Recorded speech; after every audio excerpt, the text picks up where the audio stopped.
7 days of searching, 121 victims recovered, and one key question for the authorities in Central Texas.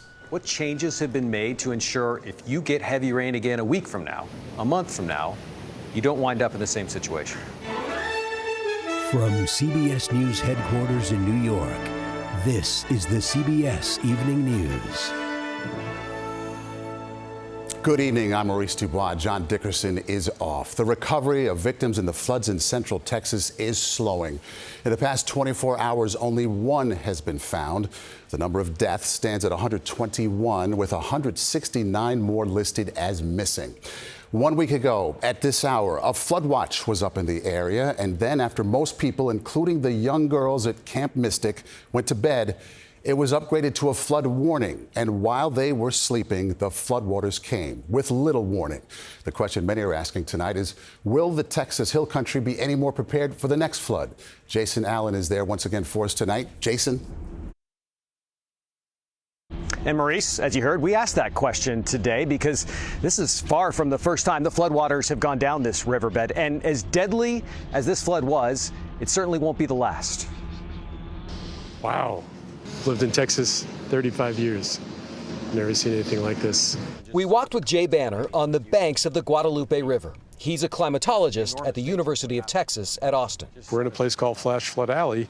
One should be very cognizant about what the dangers are. Banner explained how torrential rains and hard soils make building here so dangerous. The warm, moist air masses rising due to the topography of the steep walled valleys, funneling this water very quickly. Is this something that we need to consider changing, where we can build, how close we can actually be to the water?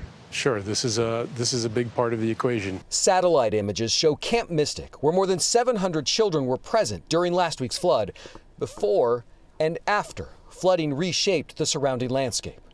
How well do the models take into account the landscape as far as where it could lead to flash floods? In the same vein as we need to advance our climate modeling, we also do the same with understanding what we call hydrologic processes. Once the water is hitting the ground, where is it going? Since 2016, Camp Mystic has built at least 7 structures in the flood risk area outlined by FEMA flood maps. In 2020, the county adopted rules to limit new construction or substantial alterations in floodways to ensure structures could survive flood events.